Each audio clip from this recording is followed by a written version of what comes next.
Hello there. Thanks for stopping by. My name is Elisha Mateo, and today I'll be going over the different sectors of the market.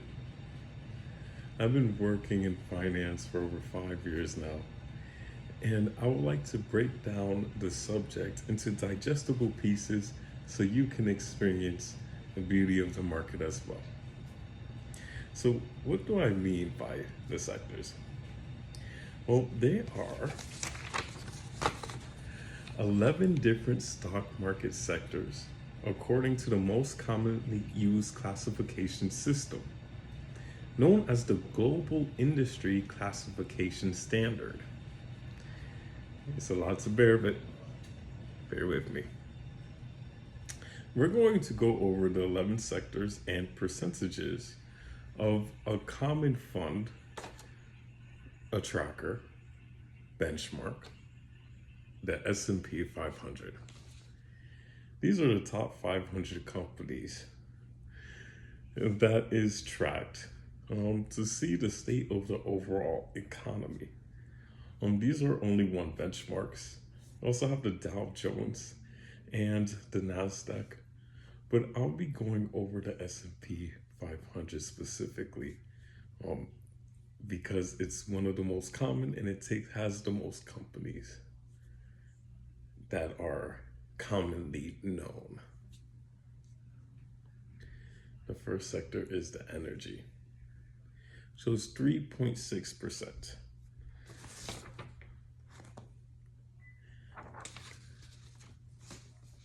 This covers companies that do business in oil and natural gas. It includes exploration, production, producers of consumable fuels like coal and ethanol. This includes equipment, materials, and services to producers. This does not include renewable energy. That's in utilities. That's something else. A large stocks in this category will include ExxonMobil and Chevron. Now, when I go over and I discuss these and we go over all these companies, these is no recommendations. This is just top companies that you can find and relate to that common sector. The next one is materials, which is 2.5%, another on the lower side. Goods used for manufacturing, makers of chemicals, construction materials, containers, packaging, mining, paper, and forest products. Well-known companies in this category will include Sherwin-Williams and DuPont. Number 3 is industrials, it's 8.9%.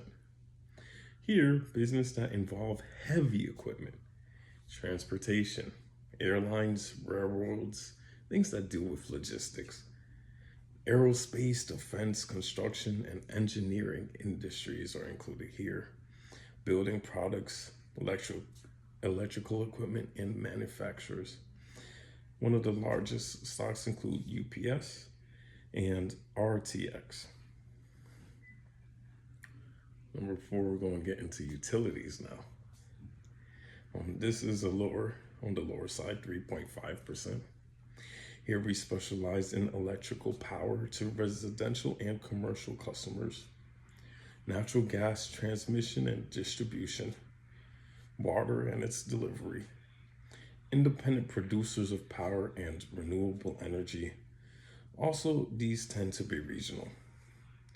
Some common ones that you might have heard of is Duke Energy, Southeast, Con Edison, American Electric Power, Ohio Valley, Southern Plain. That's what it means by regional. Usually it holds a certain sector. Remember, we can't do monopolies anymore. But there are plenty oligarchies. And I am going to go over that in a separate video. Today, we're just going over the different market sectors. We're almost done. Number 5, healthcare. This is what, now the percentage is going to start getting a little bit bigger here. Because remember, we have to complete the 100%. Healthcare holds 14%. And this is two primary components: pharmaceuticals and treatments based on biotechnology, as well as analytical tools and supplies needed for the clinical trials to test. Equipment and services include surgical supplies, medical diagnostic tools, and health insurance. United Health Group is one of those top ones in this category, as well as Johnson & Johnson. These two stocks are the top of their sector. Again, this is not a recommendation, but these are the companies that are right there towards the top if you were to break it down. Next big one would be financials, holding 12.2%. Banks are a key industry here.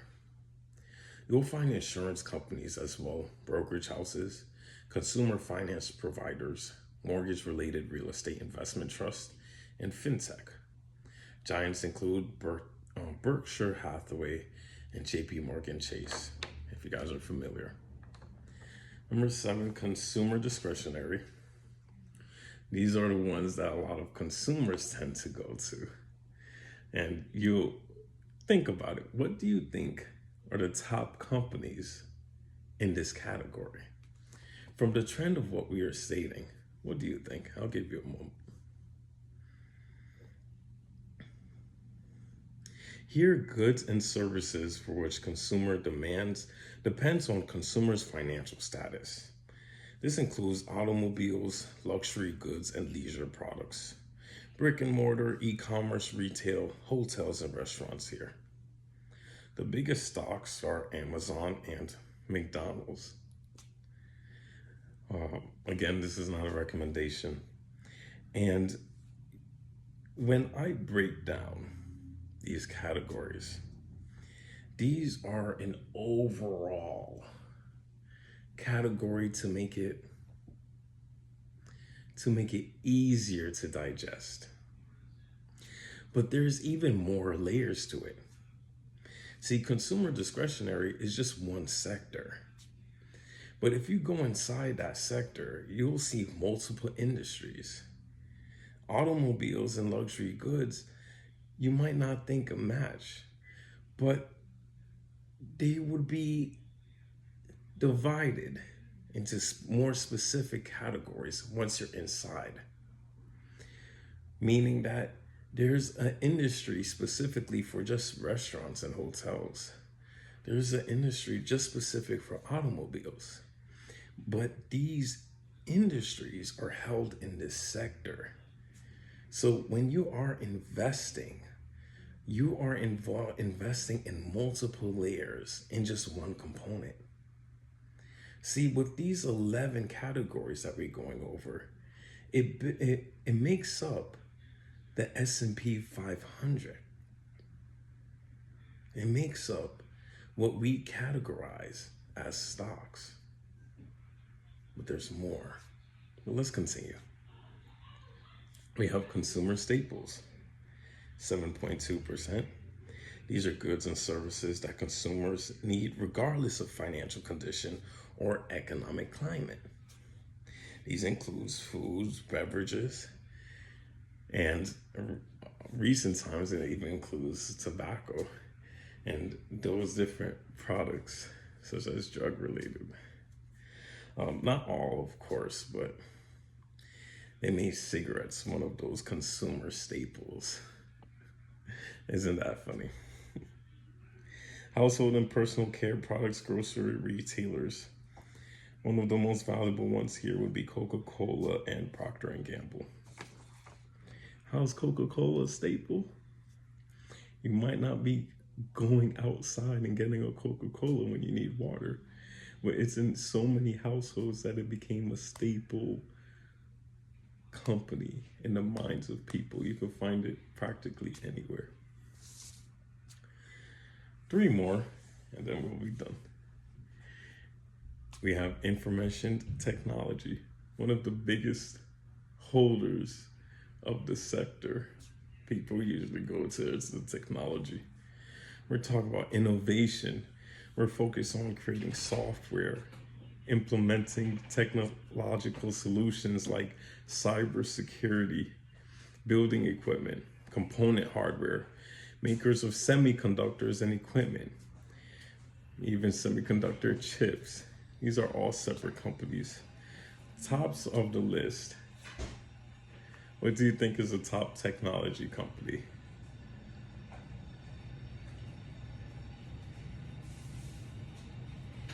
What device are you using right now? Apple is known as one of those top technology companies. And another one that is a big name is NVIDIA. And number 10, communications. It holds 10.7%, which is one of the newest part of the GICS. Telecommunication services, media, entertainment, includes older media like television and radio, and interactive media. And social media giant Meta, some people knew as Facebook, but these are holders of WhatsApp, Instagram. The list can go on. When we talk about